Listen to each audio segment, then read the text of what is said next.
এই অধ্যায়ে আমরা দেখব কিভাবে আমাদের ডকুমেন্টে কলাম বৃদ্ধি করতে হয় বা কলাম ইনসার্ট করতে হয়। আপনি এখানে যে ফরম্যাটে করে একটি লেখা হয়েছে, আপনি এইভাবে ফরম্যাটটি তৈরি করতে পারবেন, একটি টেবিল তৈরি করতে পারবেন লিখে। এখানে দেখতে পাচ্ছেন লেখা সিরিয়াল নাম্বার আছে, ডেসক্রিপশন অফ গুডস আছে, ইউনিট প্রাইস আছে, টোটাল প্রাইস। আমরা আগেই বলছি আমরা লেখাকে এইভাবে টেনে আমরা আমাদের ইচ্ছে মতো বা ডাবল ক্লিক করে আমরা আমাদের ডকুমেন্টের যে কলাম সাইজগুলো নির্দিষ্ট হারে বড় করতে পারি বা ছোট করতে পারি।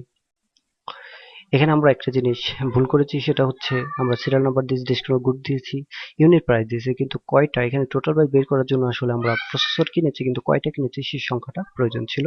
সে কারণে আমরা একটা কলাম এখানে মিস্টেক করেছি বা লিখিনি বা অ্যাড করিনি। সেক্ষেত্রে আমাদের বি এবং সি এর মাঝখানে একটি কোয়ান্টিটি বা সংখ্যার একটি কলাম প্রয়োজন।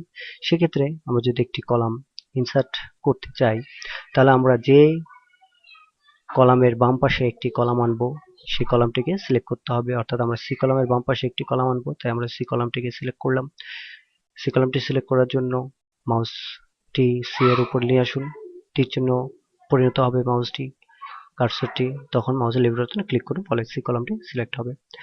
এবার কলাম আনার জন্য হোম কে ক্লিক করে এখানে দেখতে পাচ্ছেন ইনসার্ট লেখা আছে, ইনসার্টের তীর চিহ্নে ক্লিক করে ইনসার্ট শিট কলামসে ক্লিক করুন, ফলে দেখতে পাচ্ছেন আমাদের সি এর ঘরে, অর্থাৎ এখানে কিন্তু আমাদের বি এর পাশে সি ছিল, আমরা সিটাকে সিলেক্ট করেছিলাম, একটি নতুন কলাম ইনসার্ট হলো।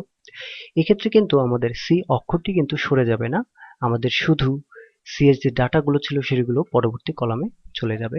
আপনি সাপোজ বুঝতে পারে হয়তো বা চিন্তা করে থাকবেন যে আমাদের যদি আমরা ইনসার্ট করি সিটা চলে যাবে, না, সিটা চলে যাবে না, আমাদের সিতে যে ডাটাগুলো ছিল সেই ডাটাগুলো পরবর্তী কলামে, অর্থাৎ সি এর পরে সি থেকে অন্যান্য সব ডাটাগুলো পরবর্তী কলামে ট্রান্সফার হয়ে যায়।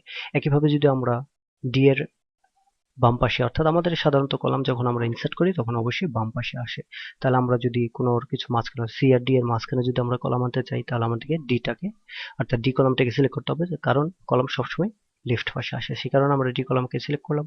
ইনসার্টে ক্লিক করে ইনসার্ট শীট কলাম এ ক্লিক করুন, ফলে ডি এর ডাটাগুলো ইতে এবং ই এর ডাটাগুলো এফ এ, এভাবে বাকি ডাটাগুলো ওদিকে সরে যাবে আর ডিটা ফাঁকা হয়ে যাবে, অর্থাৎ ডিতে নতুন একটি কলাম ইনসার্ট হবে। দেখতে পাচ্ছেন ইনসার্ট শীট কলামস, ফলে ডিতে একটি নতুন কলাম ইনসার্ট হলো আর ডি থেকে অন্যান্য ডাটাগুলো পরবর্তী কলামে সরে গেল। তো এভাবে আমরা মেনু ব্যবহার করে আমাদের ডকুমেন্টে বা ওয়ার্কশিটে কলাম ইনসার্ট করতে পারি।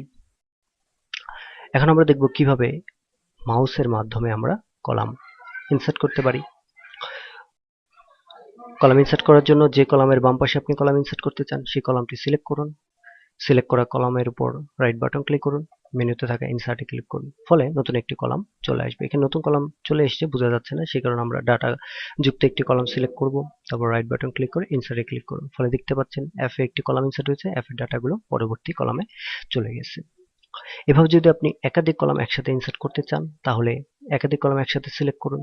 একাধিক কলাম সিলেক্ট করার জন্য মাউসের লেফট বাটনটি একটি কলামের উপর নিয়ে আসুন, তীর চিহ্ন পরিণত হবে, তারপর মাউসের লেফট বাটন টেনে ধরে রেখে আপনি যত সংখ্যক কলাম সিলেক্ট করতে চান সেই কলামগুলো সিলেক্ট করুন। তারপর হয় হোম মেনুর ইনসার্টে ক্লিক করে ইনসার্ট শীট কলামসে ক্লিক করুন, নয়তো সেই সিলেক্ট করা কলাম উপর রাইট বাটন ক্লিক করুন, মেনু থেকে ইনসার্টে ক্লিক করুন, ফলে দেখতে পাচ্ছেন জিএইচ নামে দুটি কলাম ইনসার্ট হয়েছে এবং জিএইচ এর ডাটাগুলো পরবর্তী কলামে চলে গেছে। তো এইভাবে আমরা আমাদের প্রয়োজন মতো কলাম ইনসার্ট করতে পারি।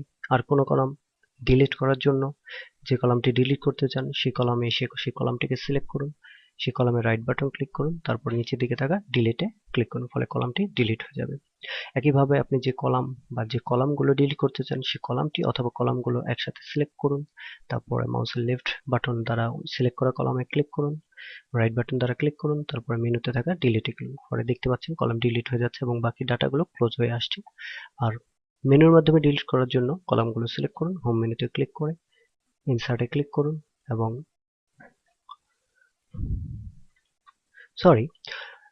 কলামগুলো সিলেক্ট করে হোম মেনুতে ক্লিক করে এখানে দেখতে পাচ্ছেন ডিলিট লেখা আছে, ডিলিট চিহ্নতে ক্লিক করে নিচের দিকে থাকা ডিলিট শীট কলামসে ক্লিক করুন, ফলে দেখতে পাচ্ছেন এখানে কলাম কিন্তু ডিলিট হয়ে গেছে। তো এইভাবে আমরা যে কোনো কলাম, একটি কলাম অথবা একাধিক কলাম একসাথে সিলেক্ট করে তারপর হোম মেনুতে ক্লিক করে বা হোম মেনুতে ক্লিক থাকলে ডিলিটে ক্লিক করে নিচে দিকে থাকা ডিলিট শীট কলামস ক্লিক করার মাধ্যমে আমরা সেই কলামগুলোকে ডিলিট করে ফেলতে পারি। তো এইভাবে আমরা কলাম ইনসার্ট করতে পারি এবং ডিলিট করতে পারি। ধন্যবাদ।